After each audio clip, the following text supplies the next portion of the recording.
بسم اللہ الرحمن الرحیم۔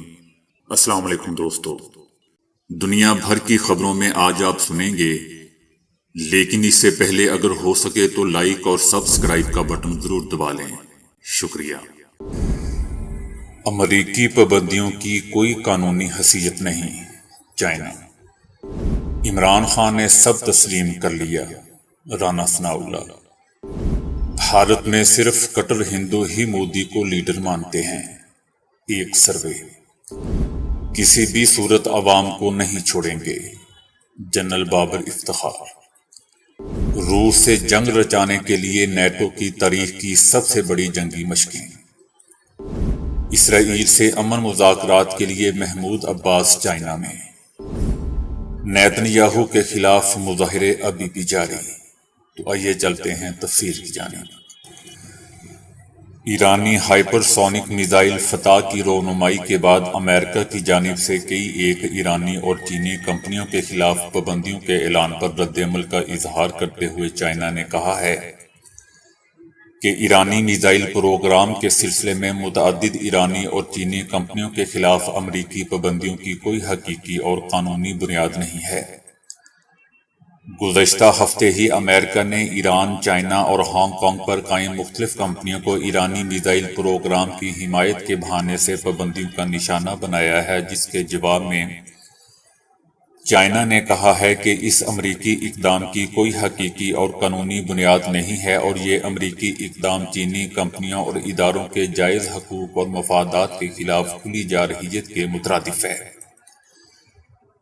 چائنا بھی ملکی کمپنیاں اور اپنے افراد کے حقوق اور جائز مفادات کے تحفظ کے لیے تمام ضروری اقدامات اٹھائے گا۔ دوستو، یاد رہے کہ امریکہ نے مبینہ طور پر غیر قانونی سرگرمیوں کے حوالے سے 6 اداروں اور 7 افراد کے ناموں کا پابندیوں کی اپنی فہرست میں اضافہ کر لیا ہے۔ رانا ثناءاللہ نے ایک اور لطیفہ سنایا ہے کہ عمران خان نے تسلیم کر لیا ہے کہ ان کے پاس ان کو مارنے کی سازش کا کوئی ثبوت نہیں ہے۔ عمران خان نے فوج کے سینئر افسر، وزیر اعظم اور مجھ پر الزام لگایا تھا۔ وفاقی وزیر داخلہ نے کہا کہ JIT نے ایک ویڈیو عمران خان کو دکھائی تو عمران خان نے اعتراف کیا کہ یہ میری ہی آواز ہے۔ دوران تفتیش انہوں نے خود کو جھوٹا ثابت کیا اور اعتراف کیا کہ تمام بیانات بے بنیاد ہیں۔ انہوں نے JIT میں فوجی افسران پر الزام ویڈیو کو تسلیم کر لیا۔ رانا ثناءاللہ نے کہا کہ عمران سے الزام کے حوالے سے پوچھا تو کہتے ہیں کہ مجھے کسی نے بتایا تھا۔ ان سے پوچھا کہ کس نے بتایا تو کہنے لگے کہ کسی نے کہا تھا لیکن مجھے یاد نہیں۔ عمران خان نے محض کسی کے کہنے پر اور سنی سنائی باتوں پر فوج پر اور اعلیٰ شخصیات پر الزامات لگا دیے۔ رانا ثناءاللہ کا کہنا تھا کہ عمران نے تفتیش کے دوران بتایا کہ میرے پاس کوئی ثبوت موجود نہیں۔ انہوں نے تسلیم کیا کہ میں الزامات لگانے اور جھوٹ بولنے میں مثالی ہوں۔ وہ بغیر ثبوت کے الزام تراشیاں کرنے کے ماہر ہیں۔ عمران خان نے نوجوان نسل کو فوج کے خلاف گمراہ کیا اور ان کے ذہنوں میں زہر بھر ڈالا۔ وہ پہلے دن سے ہی گندی شخصیت کا مالک ہے۔ اس نے ٹائیگر فورس بنائی ہی 9 مئی جیسے واقعات کے لیے تھی۔ اس نے جب 2014 میں پارلیمنٹ کی توہین کی تو تبھی ان کے خلاف کارروائی ہونی چاہیے تھی۔ آنے والے دنوں میں حیران کن اعداد و شمار سامنے آئیں گے۔ وہ ملک میں سرکشی اور بغاوت کی تیاری کر رہا تھا۔ وہ ٹائیگر فورس کے ذریعے ملک پر قبضہ کر کے اپنا گھٹیا ایجنڈا نافذ کرنے کی کوشش کر رہا تھا۔ اس سلسلے میں تفصیلی ثبوت، شواہد موجود ہیں۔ آڈیوز، ویڈیوز اور لوگوں کے اقبالی بیانات شامل ہیں۔ اس میں جلد پیش رفت ہوگی اور یہ لوگ انصاف کے کٹہرے میں لائے جائیں گے۔ PTI دنیا بھر میں فوج کے خلاف پروپیگنڈا کر رہی ہے۔ ملک کے خلاف لاکھوں ہزاروں ڈالرز خرچ کیے جا رہے ہیں۔ اس پروپیگنڈا میں اسرائیل اور دشمن ہمسایہ ممالک کے شاخسانے بھی مل رہے ہیں جو انہیں کسی نہ کسی انداز میں سپورٹ کر رہے ہیں۔ دوستو، رانا ثناءاللہ اسرائیل اور بھارت کی بات کر رہا تھا۔ وزیر اعظم نریندر مودی نے اقتدار کی خاطر بھارت میں اکثریت کو اقلیتوں کے سامنے لا کھڑا کیا اور ایسا زہر بھر دیا کہ اقلیتوں کے لیے زندگی ہی اجیرن بن گئی۔ بھارت میں CSDS کے حالیہ سروے نے ملک میں بڑھتے مسلمانوں سے نفرت کا بھانڈا پھوڑ دیا ہے۔ سروے میں کیے گئے سوالات کے جوابات میں ہندو اور مسلمانوں کے درمیان واضح فرق پایا جاتا ہے۔ بی جے پی حکومت اور وزیراعظم مودی کی کارکردگی سے صرف 60% ہندو مطمئن ہے، اس کے برعکس مسلمانوں کی اکثریت مودی حکومت کی پالیسیوں سے ناراض ہے۔ سروے میں 45% ہندو ووٹرز نے آئندہ الیکشن میں بی جے پی کو ووٹ ڈالنے کے عزم کا اظہار کیا ہے، ان میں زیادہ تر کٹر ہندو تھے، جبکہ 85% مسلمانوں نے کہا کہ کسی صورت مودی اور ان کی جماعت کو ووٹ نہیں ڈالیں گے۔ سروے میں مسلمانوں کی اکثریت نے کانگریس جبکہ ہندوؤں کی اکثریت نے مودی اور ان کی جماعت بی جے پی کو ووٹ ڈالنے کی خواہش کا اظہار کیا۔ سروے میں دیگر چھوٹی اقلیتوں نے بھی مودی حکومت پر عدم اعتماد کا اظہار کر دیا اور آئندہ الیکشن میں کانگریس کو ووٹ دینے کا ارادہ ظاہر کیا۔ بدین میں ہنگامی کانفرنس سے خطاب کرتے ہوئے کور کمانڈر کراچی نے بتایا کہ اب تک پاک فوج کے دستے ریسکیو کے لیے مختلف مقامات پر پہنچ چکے ہیں، لہذا کسی بھی صورت عوام کو اکیلا نہیں چھوڑیں گے۔ کور کمانڈر کراچی نے ممکنہ سمندری طوفان ہائپر جوائے کے سلسلے میں بدین میں ہنگامی کانفرنس کی ہے۔ Corps commander Karachi lieutenant general Babar Iftikhar نے رات کے ہنگامی کانفرنس کی، جس میں موجودہ ڈی جی رینجرز سندھ اور جی او سی حیدرآباد سمیت فوجی اور سول اداروں کے افسران نے شرکت کی۔ کور کمانڈر کراچی نے بتایا کہ اب تک پاک فوج کے دستے ریسکیو کے لیے مختلف مقامات پر پہنچ چکے ہیں، لہذا کسی بھی صورت عوام کو اکیلا نہیں چھوڑیں گے۔ سمندری طوفان کا پاکستان کی جانب فاصلہ بہت ہی کم اور خطرات میں اضافہ ہو گیا ہے۔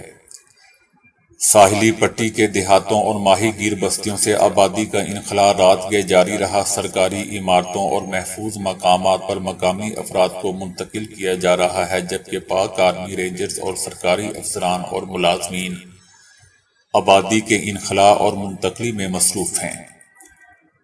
دوسری طرف یہ طاقتور سمندری طوفان ہائپر جوائے بھارتی ریاست گجرات کے ساحل کے قریب پہنچ چکا ہے، جبکہ تیز رفتار گرد آلودہ ہواؤں اور سمندری تھپیڑوں سے کم 7 افراد اپنی جانوں سے ہاتھ دھو بیٹھے ہیں۔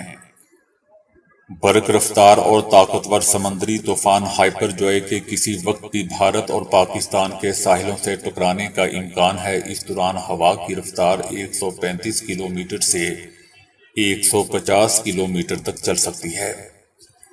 سمندری طوفان ہائپر جوائے سے پاکستان ابھی تک محفوظ ہے اور یہ اپنا رخ تبدیل کر رہا ہے، البتہ یہ طوفان بھارتی ریاست گجرات کے شہر مانڈوی کے ساحل سے ٹکرایا ہے، جہاں کم سے کم 7 افراد کی ہلاکت کی تصدیق ہوئی ہے۔ موسلادھار بارش اور تیز ہواؤں نے گجرات کے ساحلی علاقوں کو گھیر لیا، درخت اکھڑ گئے اور کئی گھروں کی دیواریں گر گئیں۔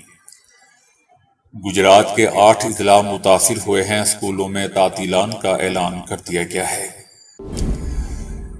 روس سے جنگ رچانے کے لیے نیٹو اتحاد کی تاریخ میں یورپ کی سب سے بڑی فضائی مشقوں کا آغاز ہو چکا ہے۔ نیٹو کے 25 رکن اور شراکت دار ممالک کے 220 فوجی طیاروں اور 10,000 اہلکاروں پر مشتمل یورپ کی سب سے بڑی 10 روزہ فضائی مشق کا آغاز ہو چکا ہے، جس میں ٹیکٹیکل اور آپریشنل ٹریننگ بھی دی جائے گی۔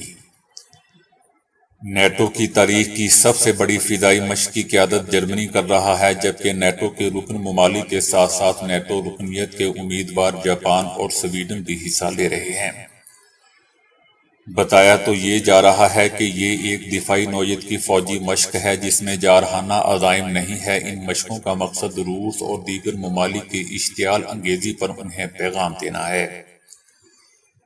اس مشق کا ایک مقصد بحر اوقیانوس کی بندرگاہوں، ایئرپورٹس اور شہروں کو ڈرونز اور کروز میزائلوں سے تحفظ فراہم کرنا اور دشمن کے حملے کی صورت میں اتحادی ممالک کے تعاون کو مضبوط بنانا ہے۔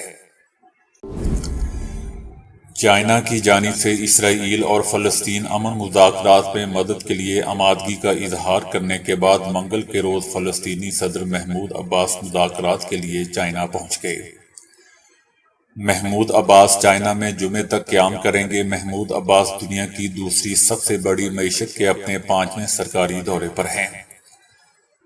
محمود عباس دورے کے دوران صدر شی جن پنگ سے ملاقات کریں گے۔ دونوں رہنما فلسطینی میدان میں ہونے والی تازہ ترین پیش رفت کے ساتھ ساتھ باہمی تشویش کے علاقائی اور بین الاقوامی مسائل پر بھی گفتگو کریں گے۔ چائنا نے گزشتہ ہفتے کہا تھا کہ فلسطینی رہنما چینی عوام کے پرانے اور اچھے دوست ہیں۔ چائنا نے ہمیشہ فلسطینی عوام کے جائز قومی حقوق کی بحالی اور ان کے جائز مقصد کے لیے مضبوطی سے حمایت کی ہے۔ یاد رہے دوستو کہ چائنا نے مشرق وسطیٰ کے ساتھ اپنے تعلقات کو فروغ دینے کی کوشش کی اور وہاں پر دیرینہ امریکی اثر و رسوخ کو چیلنج کیا ہے۔ گزشتہ ہفتے سعودی عرب کے دورے کے دوران امریکی وزیر خارجہ بلنکن نے کہا تھا کہ سعودی عرب کو امریکہ اور چائنا میں سے کسی ایک کا انتخاب کرنے پر مجبور نہیں کیا جا رہا۔ اسرائیلی وزیر اعظم کی کابینہ کے عدالتی اصلاحات کے بل کی منظوری کو ملتوی کیا گیا ہے، لیکن مخالفین اور مظاہرین اس کو مکمل ختم کرنے کا مطالبہ کر رہے ہیں۔ گزشتہ 22 ہفتوں کے دوران تل ابیب اور اسرائیل میں شمال سے جنوب تک 10 شہروں میں نیتن یاہو کی انتہا پسند کابینہ اور صہیونی حکومت کے عدالتی اصلاحات بل کے خلاف وسیع پیمانے پر مظاہرے کیے گئے۔ نیتن یاہو نے حال ہی میں اس بل کی منظوری کو ملتوی کیا ہے، لیکن مخالفین اور مظاہرین اس کو مکمل ختم کرنے کا مطالبہ کر رہے ہیں۔ اپوزیشن کے رہنما نیتن یاہو کی کابینہ کے عدالتی اصلاحات کے بل کو عدلیہ کو کمزور کرنے اور اپنے خلاف مالی بدعنوانی اور رشوت ستانی کے کیسز کی کارروائی کو روکنے کے لیے ان کی ایک کوشش قرار دیتے ہیں، اور ان کا خیال ہے کہ کابینہ کے یہ اقدامات صہیونی حکومت کو خانہ جنگی ملک کو تحلیل اور خاتمے کی طرف لے جائیں گے۔ دوسری طرف صہیونی میڈیا نے اسرائیلی آباد کاروں میں بڑھتی ہوئی بے چینی اور افسردگی پر اپنی تشویش کا اظہار کیا ہے۔ میڈیا نے اسرائیلی آباد کاروں کی جانب سے ذہنی دباؤ اور اینٹی انزائٹی اور ادویات کے استعمال میں تیزی سے اضافے کی خبر دی ہے۔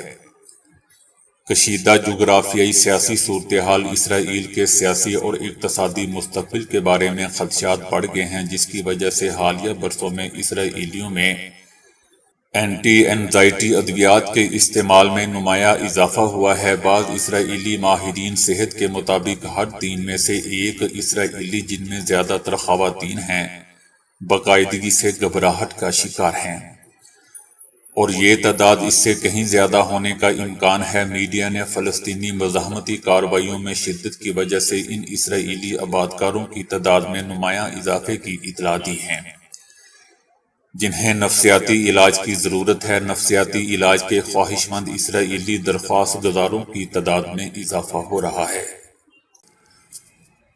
تقسیم ہند کے بعد انسانی تاریخ کی سب سے بڑی ہجرت ہوئی۔ لاکھوں لوگ پاکستان سے بھارت اور بھارت سے پاکستان آئے۔ یہ لوگ اپنا گھر بار اور مال متاع تو وہیں چھوڑ آئے، مگر اپنے گھر اور علاقے کی محبت اور یادیں اپنے ساتھ لے آئے، اور انہیں اپنے نئے گھر میں کسی نہ کسی انداز میں زندہ رکھنے کی آج بھی صحیح کوشش کرتے نظر آتے ہیں۔ یہی وجہ ہے کہ کہیں آپ کو پاکستان کے مختلف شہروں میں دہلی سویٹس اور آگرہ سویٹس جیسے نام دیکھنے کو ملتے ہیں، اور کہیں بھارتی دارالحکومت نئی دہلی میں Dera Ismail Khan Bhratri Sabha senior secondary school جیسے نام۔ یہ اسکول ڈیرہ اسماعیل خاں سے ہجرت کر کے آنے والوں نے قائم کیا تھا۔ تقسیم ہند سے قبل ڈیرہ اسماعیل خاں میں ہندو بڑی تعداد میں آباد تھے۔ ان ہندوؤں نے تقسیم کے وقت ہجرت کی، اور ان کی اکثریت پنجاب کے مختلف شہروں اور نئی دہلی، گڑگاؤں اور ان کے مضافات میں جا کر آباد ہوئی۔ یہ لوگ آج بھی ڈیرہ اسماعیل خاں کی سرائیکی زبان بولتے ہیں۔ کہتے ہیں کہ اللہ پاک جسے توفیق دے وہ بڑے بڑے کارنامے سر انجام دے ڈالتا ہے، پھر چاہے وہ کسی بھی عمر کا انسان کیوں نہ ہو، اس کے لیے کچھ بھی کرنا مشکل نہیں ہوتا۔ آج کل سوشل میڈیا اتنا زیادہ وسیع ہو گیا ہے کہ ہر منفرد اور اچھی خبر دنیا کے ایک کونے سے لے کر دوسرے کونے تک بآسانی پہنچ جاتی ہے۔ حال ہی میں ایک ننھی سی بچی جو بصارت یعنی آنکھوں کی بینائی سے محروم ہے، اس کی تصویر سوشل میڈیا پر وائرل ہو رہی ہے۔ اس بچی نے محض 1 سال کے عرصے میں قرآن شریف حفظ کر لیا۔ اس بچی کا نام روزہ نور ہے۔ جس کا تعلق ترکی کے قصبے کارا پینار سے ہے۔ روزہ نور روزانہ قرآن شریف کے 11 صفحے یاد کرتی تھی، جبکہ مکمل قرآن شریف اس بچی نے 1 سال کے عرصے میں مکمل کر لیا۔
تو دوستو ابھی کے لیے اتنا ہی۔ ویڈیو کو لائک اور شیئر کرنے کا بہت بہت شکریہ۔